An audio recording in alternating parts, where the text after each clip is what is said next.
Welcome back to the OU Insider YouTube channel and the Quick Slants video series as our game-by-game breakdown and preview of the 2023 season rolls on. We come to week 3 this time around, Oklahoma's final non-conference tune-up, if that's what you can call it, if that's what you want to call it, leading into a demanding Big 12 slate that'll open with Iowa State, Cincinnati, and of course, the Texas Longhorns. But the opponent in week 3 for Oklahoma is Tulsa, the Golden Hurricane, with a very familiar face, one Kevin Wilson now at the helm for that program. And the Sooners will actually be going to Green Country for this football game. They'll be on the road up at, is it 10th and Harvard? Jesse, I always forget. You're a 918 guy. Is that what it is? Yes, I think that's right. Okay, 10th and Harvard. There you go. So that's where Oklahoma will be to take on Tulsa in their final non-conference tilt of the 2023 season. A lot of new for this Tulsa football team. A lot of turnover from last year. Obviously, they're not far removed from a 2020 season that was, with little doubt, the best in the history of the program. Zaven Collins was the spearhead. Ever since then, however, things fizzled somewhat. Tulsa eventually tired of Philip Montgomery, let him go. They bring in Kevin Wilson, the former Oklahoma offensive coordinator, to run the show. And at the quarterback position for the Golden Hurricane will be Braylon Braxton, who played quite a bit last year in relief at Davis Brin, but now inherits the starting job on a full-time basis.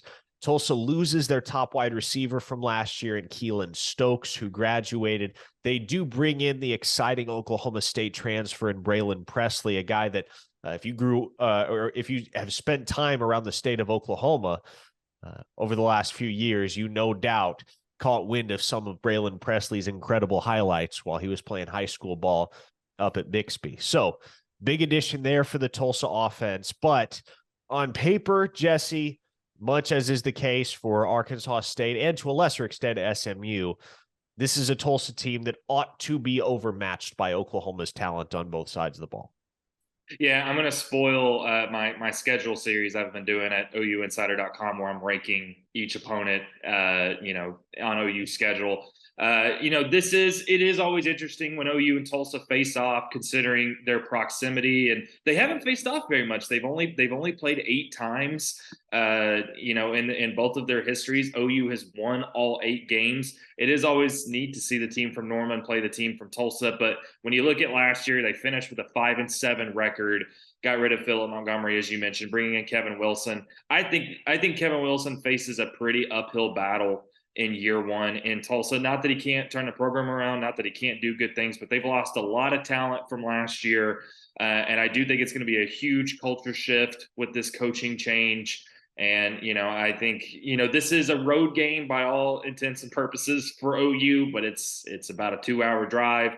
OU is going to have the talent advantage. So spoiling my schedule series, this is not going to be very high up on terms of where this ranks among OU's opponents. Now, I want to revise one thing you mentioned, because a lot of the elder statesmen that watch this channel, folks that have been following OU football for a quarter century or longer, will remember that there was a time Tulsa actually did come to Norman and beat Oklahoma back in 1996. They won 31-24 against John Blake and the Sooners, which obviously at the time was not saying much. That was maybe the darkest era in the history of OU football, at least the modern history of OU football. But odds are you're not going to see a repeat of that shocking outcome here in 2023, because Tulsa certainly is a job that presents its challenges, even to a guy that's been around the block as often as Kevin Wilson has, and as much as Kevin Wilson has. It flip-flops every year between Tulsa and Rice for smallest total enrollment of any FBS school. So enrollment's not that big. It's a private school. You obviously got to deal with more academic barriers if you want to get guys enrolled. And basically, with a job like what I guess I'm trying to get at here, Jesse, is that there are inherent challenges at Tulsa that make it a very, very hard place to win football games. And I think that's why many were so surprised to see that the Golden Hurricane parted ways with Philip Montgomery. last season. I believe even before that season concluded, if my memory serves me correctly. So Kevin Wilson's in his first year on the job.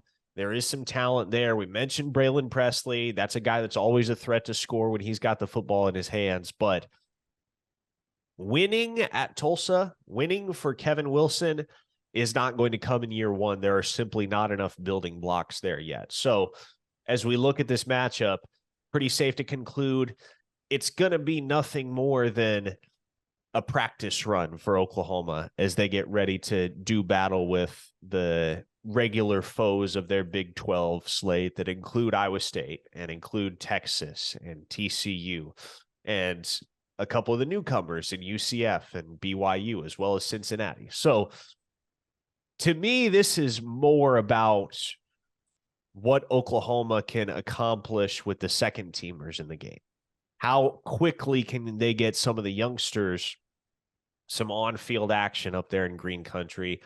How many of those players, especially the freshmen, can work their way onto the field against the Golden Hurricane and what ought to be a one-sided game at a certain point and prove that they're worthy of getting another look when the conference schedule rolls around?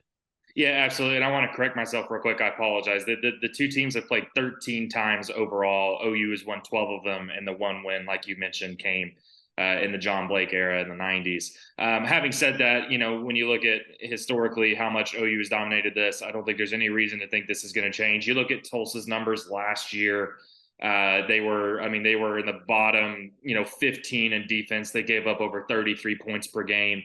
I think that's going to be the undoing. You mentioned, they might have a little bit of talent on the offensive end, but I just don't think defensively they're going to be able to handle what OU's offense is going to throw at them. So yeah, like you said, it is kind of similar to how we talked about Arkansas State, how we talked about SMU. I think SMU is easily the toughest challenge of the non-conference schedule. And again, I do think this is beneficial and different from Arkansas State in the sense of, like you said, this is week 3. I think this should be an opportunity for OU second teamers to find their way on the field. I think particularly offensively, I think this is going to be the game for second teamers on offense to really show out.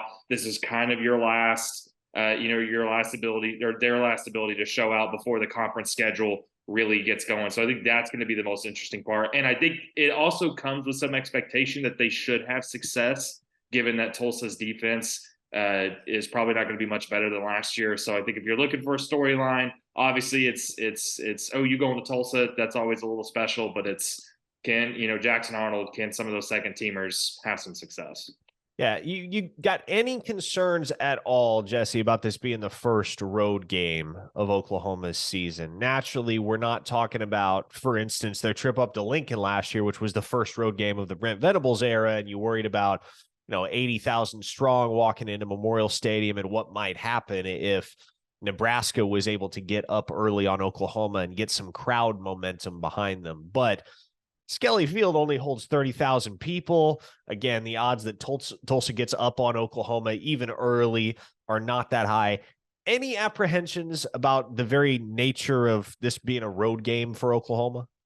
No, not really. And again, I expect there to be a lot of OU fans there. There were some OU fans, obviously, at Nebraska last year, given how special that rivalry was. But I expect OU fans to be there. I don't really expect it to feel that much like a true road game for OU. Having said that, I do think the one troubling thing would be if by everything on paper, you can be confident that OU comes in and has no problems with Tulsa, and there is a little bit of a slip up in terms of that game being competitive, and OU maybe succumbing a little bit to pressure being on the road. I think that would be concerning if that happens, but am I concerned about that happening? No, I do think if anything for Brent Venables and this OU team, this should be an opportunity to make a statement right away and have some momentum going into conference play.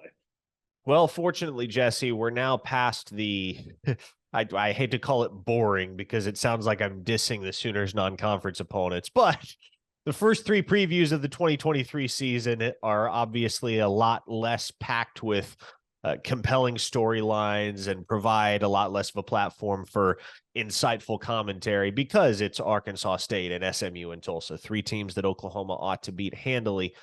Fortunately, now we get on to preview and Big 12 action, which we will begin next week. here on the OU Insider YouTube channel and here on the Quick Slants series. For Jesse Crittenden, I am Parker Thune. We'll see you next time.